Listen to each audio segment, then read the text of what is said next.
Je peux parler à droite, hein. Non, ça va aller, là, ça va aller. Ici, c'est à gauche, hein.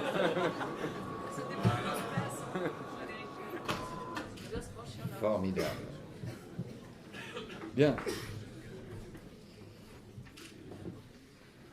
Je considérerais comme évident ici que les errements de la pensée économique sont pour partie responsables de la crise économique. Et je passe directement à la question posée par Krugman. Pourquoi les économistes, alors pas tous, certes, ça c'est pas Krugman qui le dit, pourquoi les économistes se sont trompés à ce point? Sans que je puisse prétendre avoir fait le tour des réponses disponibles, il me semble que les explications qui ont été apportées par la communauté des économistes peuvent être regroupées en trois catégories.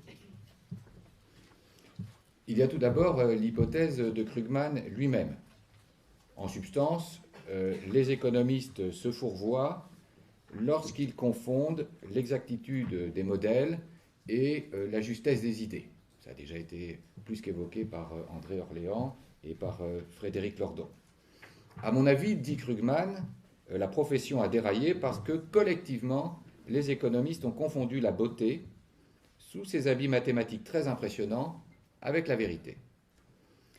Notons que Krugman ne dénigre pas dans cette phrase l'usage des mathématiques, mais dénonce la confusion qui vient de l'amour pour l'instrument, on pourrait le dire, plutôt que de l'intérêt pour ce qu'il produit. Et il faut sûrement porter au compte de ce fétichisme logico-mathématique les hypothèses d'anticipation rationnelle, d'efficience des marchés et de complétude des marchés. Première hypothèse, donc, Krugman, confusion avec la beauté. La deuxième hypothèse, c'est celle de la balkanisation des savoirs ou de la division du travail. La spécialisation qui conditionne la performance en matière de recherche serait pathologique dans la mesure où elle ne s'accompagne d'aucun mouvement de recomposition synthétique de ces savoirs parcellaires. Je crois que c'est dans une certaine mesure la thèse défendue par les économistes de la British Academy lorsqu'ils ont eu à répondre à l'interpellation de la reine, de Sa Majesté, en disant, finalement, je donne que le début de la phrase parce que c'est le début de la phrase qui est important, finalement, c'est une faillite collective de beaucoup d'esprits brillants. Voilà. Donc ça donne bien l'idée le tout n'est pas la somme des parties et il n'y a pas de recomposition du tout. C'est une explication que semble également adopter Roger Guenry. Celui-ci reconnaît en effet que la critique doit porter sur l'ensemble du dispositif intellectuel en place et non sur ses seuls outils. Et parmi les traits caractéristiques de ce dispositif intellectuel, il cite la balkanisation accentuée des savoirs.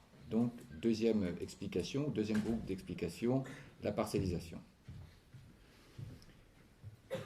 Le troisième groupe d'explications pourrait s'appeler la thèse de la sympathie du milieu. Elle a déjà été évoquée à cette table. Car il faut bien rendre raison, en effet, du sempiternel retour en grâce de la pensée classique, qui est la forme concrète prise par les errements de la pensée économique contemporaine. Alors on pourrait ici aussi citer Krugman, mais il vaut mieux encore citer Keynes.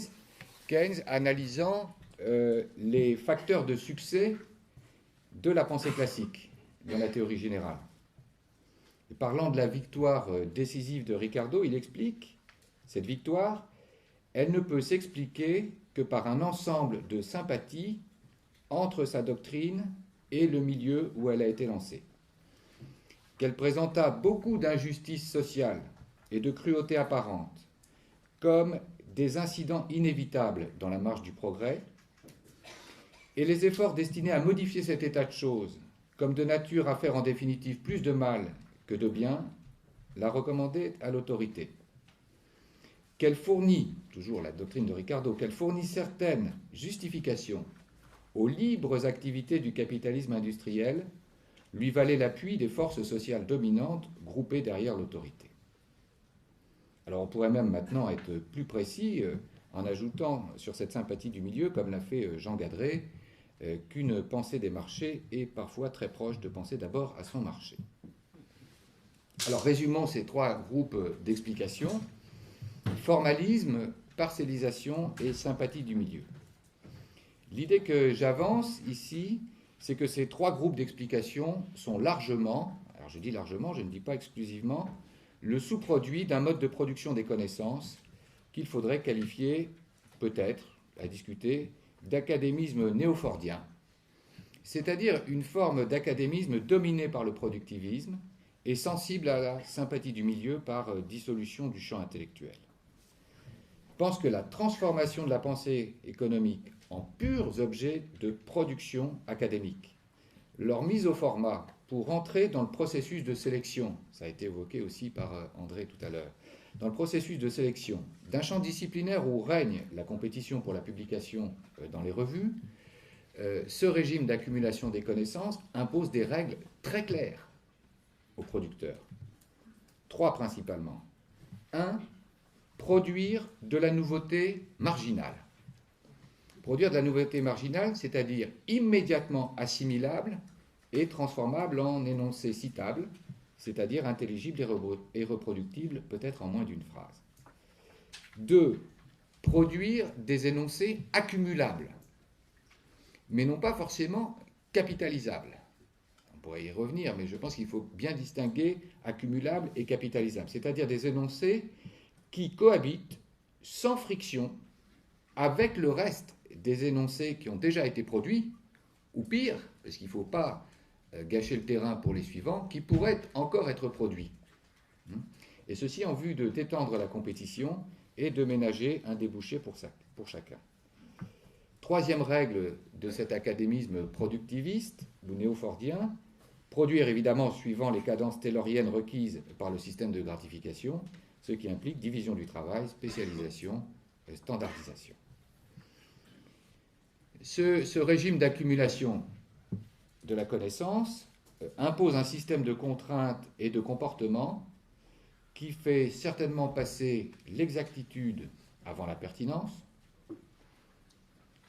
la précision avant la justesse, la nouveauté marginale avant ce qui est fiable et ce qui est éprouvé et ce qui est ancien, la vitesse d'exécution avant la patiente rumination, l'accumulation avant la capitalisation, le pointu avant le spectral, le théorématique avant le diagnostic. Ce jeu de contraintes favorise certainement le mécano néoclassique, mais cela pourrait être un autre mécano. La transformation des savants en chercheurs a d'une manière générale sélectionné comme qualité cardinale l'esprit de mécano, parce que c'est la condition essentielle de la massification de la production scientifique. Comme le souligne en de certaines occasions l'un des commentateurs les plus zélés de la théorie néoclassique et l'un des historiens les plus connus de la théorie néoclassique, cette forme de théorie permet à des gens dotés d'une intelligence moyenne de produire tout de même des résultats. Condition de la massification de la science économique.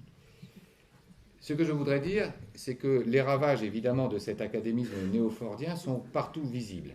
Alors, et c'est là que je vais avoir besoin de mon PowerPoint. Tu l'as, il faudra peut-être que je m'efface.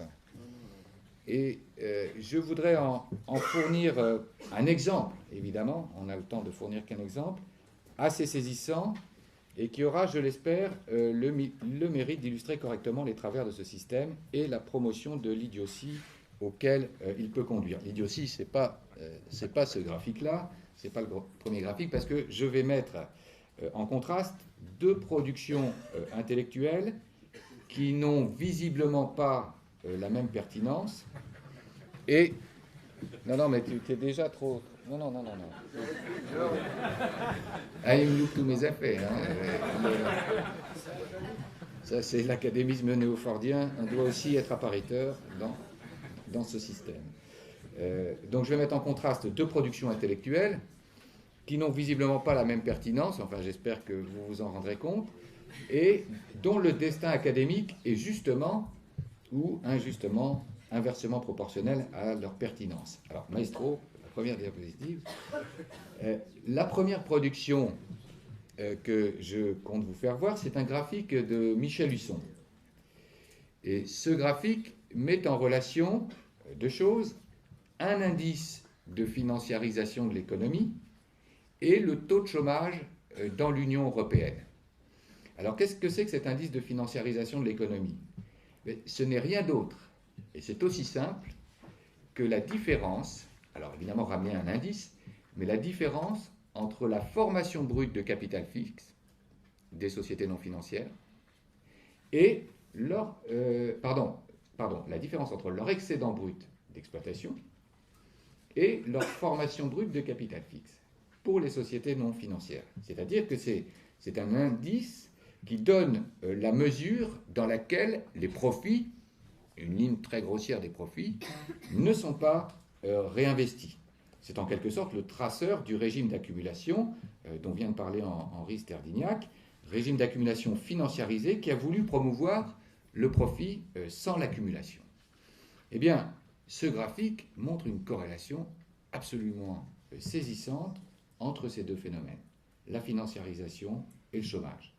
Et à ma connaissance, peut-être que certains collègues me déniaiseront, mais à ma connaissance, on n'a jamais pu observer de tango aussi serré, et peut-être aussi indécent, entre deux phénomènes économiques qu'on essaye de mettre en corrélation. Et pour en inférer une sérieuse causalité de l'un à l'autre, c'est-à-dire de la financiarisation de l'économie au chômage, on a quand même derrière nous 2 siècles d'une solide tradition qui explique que lorsque les revenus chôment entre les mains de leurs détenteurs, ils sont improductifs, voire néfastes. Et cette longue tradition, c'est celle qui va de Keynes à Malthus, à Marx, en passant ensuite à Keynes, en passant par Kalecki. Bon, donnons-nous de l'importance, mais le graphique de Michel Husson était sans doute la chose la plus importante à dire en macroéconomie durant ces 25 dernières années. Affaiblissons l'une des plus importantes à dire en macroéconomie ces 25 dernières années. Eh bien, je vais vous dire où elle a été publiée. Elle a été publiée sur son blog et dans son livre « Un pur capitalisme », que vous ne connaissez peut-être pas, dans une grande édition qui s'appelle les éditions Page 2. Voilà, c'est-à-dire 0 étoile dans la ERS. Bien. Deuxième production, maestro. La deuxième production, c'est un article qui s'intitule, comme vous le voyez, Up or Down, A Male Economist Manifesto on the Toilet Seat Etiquette. L'auteur, qui s'appelle J.P. Choi, se demande dans cet article à quelles conditions la règle de bienséance, qui consiste à rabattre la lunette des toilettes après son passage aux commodités, à quelles conditions cette règle peut s'instituer. Comme vous le voyez, la question n'est pas simple et son traitement réclame toute l'habileté d'un économiste parvenu au sommet de son art en ce début du 3e millénaire. Mais l'effort vaut tout de même la peine. L'effort vaut tout de même la peine, tant le résultat est saisissant. Ne perdez pas votre temps, écoutez bien le résultat. Donc à quelles conditions la règle de bienséance s'imposera? Bon, normalement, vous connaissez la réponse. Eh bien, ça dépend de la valeur des paramètres. Ça dépend de la valeur des paramètres. Alors, on voudrait croire à une reprise facétieuse de Cantatrix Sopranicael de Georges Perec, mais l'article en question a bel et bien été publié, et il a été publié dans Economic Enquiry, une revue classée A par l'AERS. Applaudissons l'AERS. Donc, alors, j'en conviens, la démonstration par l'exemple est peut-être trop courte pour prétendre que les qualités intellectuelles requises par l'académisme néo-fordien sont nécessairement à hauteur de Bidet. Mais elle est tout de même sans doute suffisamment stimulante pour accréditer l'idée que cet académisme provoque un égarement de la pensée économique. Je conclurai en disant que c'est évidemment d'un autre talent dont il aurait fallu faire preuve pour anticiper la survenue de la grande récession depuis la plus grande récession depuis la crise des années 30. Mais heureusement, un talent dont John Kenneth Galbraith pourrait fournir le type idéal. D'après Stiglitz, dans son dernier livre Le triomphe de la cupidité, Galbraith aurait eu à répondre un jour à la question suivante. Quand aura lieu, selon vous, la prochaine Grande Dépression?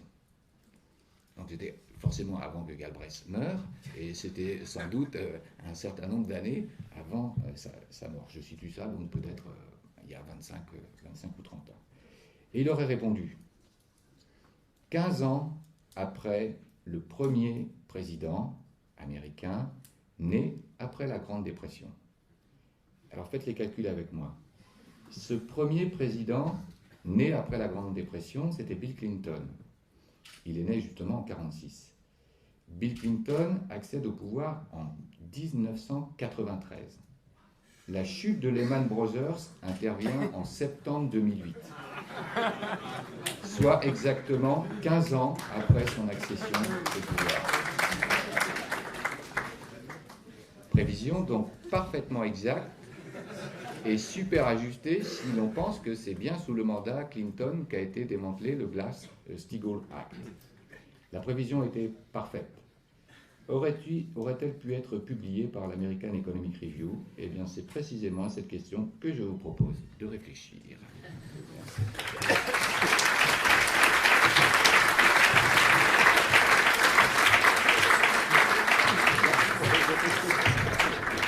Merci à Edwin pour les effets spéciaux. Manquer de répétition.